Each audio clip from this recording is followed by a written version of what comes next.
Good morning, y'all. From the back porch on this soon-to-be 90-degree high humidity day here in Buffalo, New York, third in a row that we've had pop-up thunder showers. Can't go fishing. I got to tell you a funny quick story. Story number 5. But before story number 5, the pre-story. Yesterday, I was going to go out, put the boat in the water, got up 5:15, took care of Benny. Figured I saw this great big cloud out in the sky out the front window. It looked like I was in Oklahoma again. I know what a thunderhead looks like. So I turned on the weather real quick. Mike Syka, Channel 4, WIVB. It's a CBS affiliate here in Buffalo. And yeah, pop-up thunder shower. So I said, I'm just going to sit back and wait just a bit and see what happens. It was 45 minutes later. I'd have been out in the middle of Lake Ontario in a pouring down thunderstorm that lasted an hour and 15 minutes right here in Wilson. The rain was coming down sideways. I was like, it have sunk me out there in the middle of Lake Ontario. So again, 3:30 this morning, Benny jumped up barking, and he doesn't like thunder. And sure enough, we were having another thunderstorm, and this is what it looks like this morning. Farmer's field out there is planted in soybean, and it's ready to go. So let's get on to story number 5. And I thought about which one I wanted to do next, and this coffee cup was my mom's favorite. I just grabbed a coffee cup. You guys remember Coffee Cup Chronicles, so I just grabbed the coffee cup and I thought, wait, I got to tell that story about Mom. Which one, right? So my dad passed in 96. Mom did a lot of traveling after Dad passed. She'd go out and see Bill. She'd go see Dan. She'd come up and see me. Well, I was living in Moses Lake at the time, and I was the general manager for the food service at Big Bend Community College. I was there 2 years. So we fed students. It was a community college, 2-year community college, except they had resident students. We had about 115, 120. And then once a year for 90 or 120 days, we had Japanese students, Japanese Agriculture Training Program, JATP.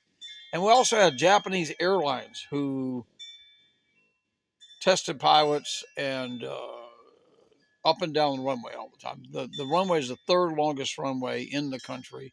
It was the third alternative site for the shuttle to land. Shuttle never landed while I was there. So anyway, I got approached. I was the general manager of the food service for the Big Bend Community College, and we did all kinds of events there. We did theater with my dean of students, Joel Kosman, Dr. Joel Kosman now. Great guy. Still in touch with him years later. He's married to Suzanne, and they're in Phoenix, Arizona. They're both from New York. Jewish couple. Met on a dating line. He was in Moses Lake, Washington. She was in New York. I don't know how many years they've been married now, but great people. So anyway, we used to do stuff together. We did Peggy Sue Got Murdered, dinner theater. They told us we couldn't do it. Well, you see my shirt, right? Yeah, I was always a rebel, I guess.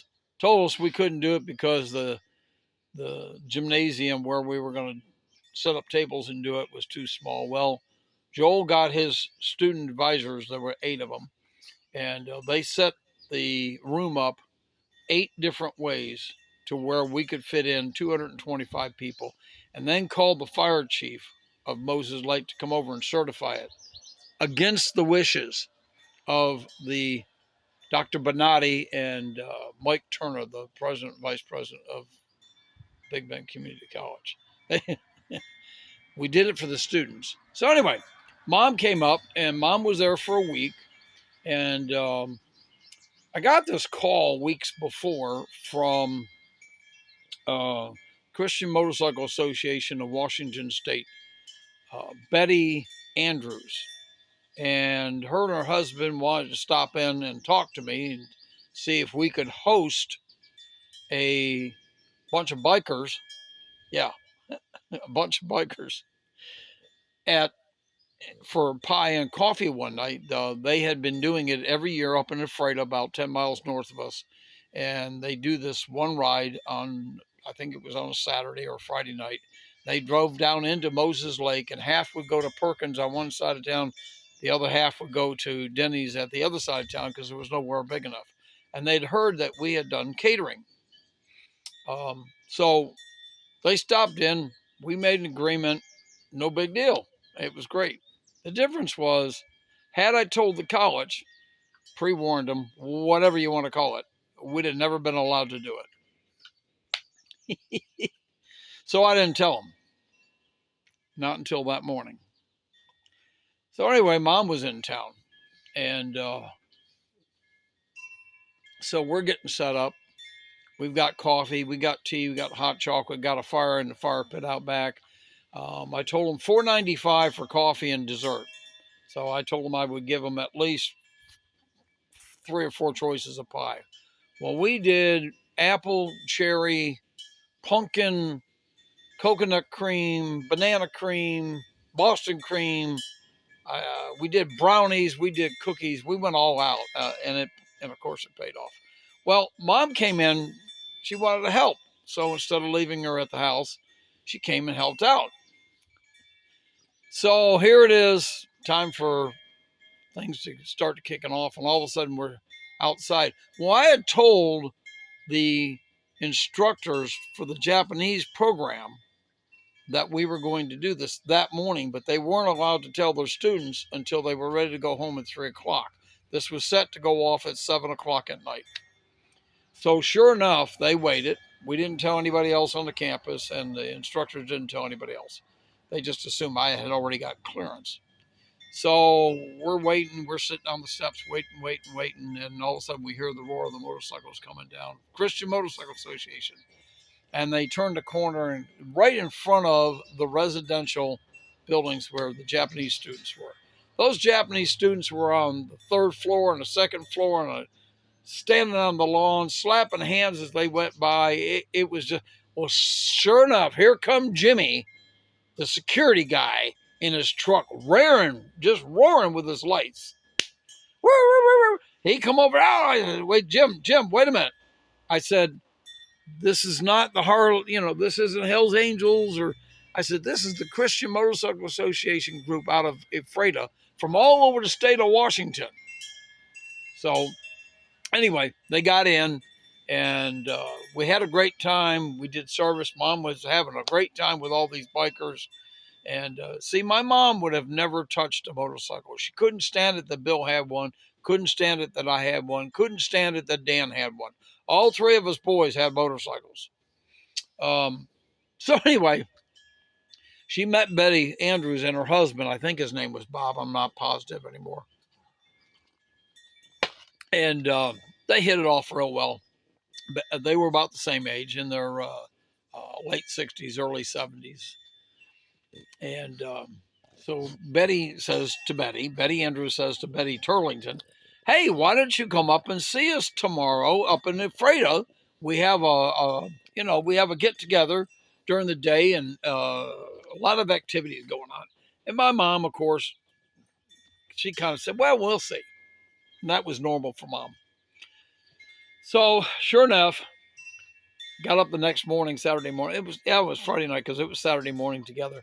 And we got up and we went out to breakfast, and didn't tell mom that we went to breakfast in Ephrata.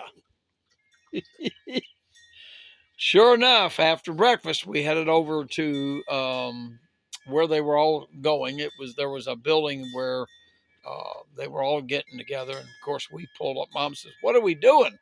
I said, "Well, we're going to go see Betty Andrews and her husband." Well, I don't know. I said, "Mom, we're here. Hey."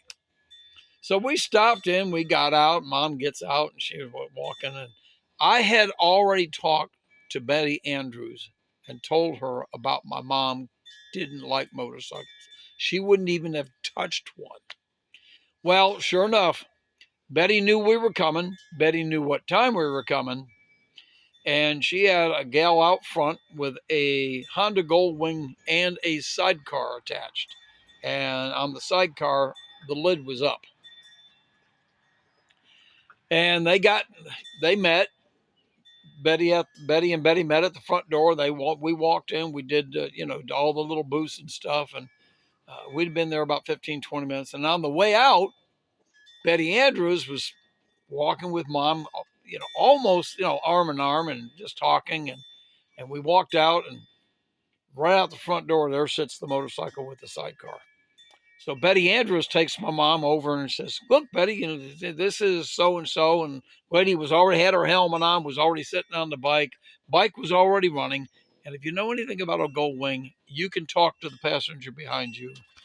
They're not very loud.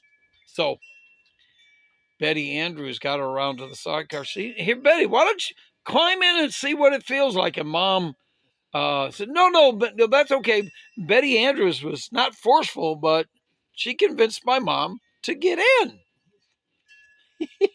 The wind's up. My mom's in.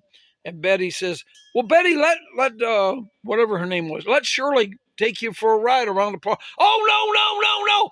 Mom," she turned around and she gave me that Turlington look, that Betty Turlington look. Needless to say, the lid went down.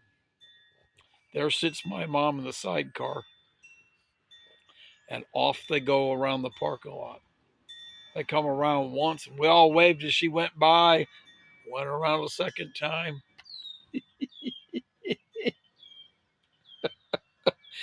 Oh, I still remember when I sent the video to my brother Bill. He said, "How in the world did you get Mom to do stuff like that?" I mean, we had done other things. We got her on a steam train, all kinds of crazy stuff. But it was like, hey, you just don't tell her. See, you tell Mom what time we're going to leave, and she's ready. You tell her we're going to leave at, say, 4 o'clock, and she's ready at 3:30. She's ready to go out the front door. "Where are we going?" "Well, Mom, it doesn't matter. I'm driving." How long are we going to be?" "Well, Mom, you can stay here and sit on the couch." So we did a lot of stuff with Mom. I'll tell you another story later. Benny wants to bark at us. I'll tell you another story about the movie The Last of the Mohicans. So anyway, yep, Mom had a great time. And that's story number 5. And sorry it's so long, but that one just had to be told. Mom had a great time the entire time she was up, but that one stood out the best of all. All right, folks, story number 5. My mom and the motorcycle. And Ben. Y'all have a great day.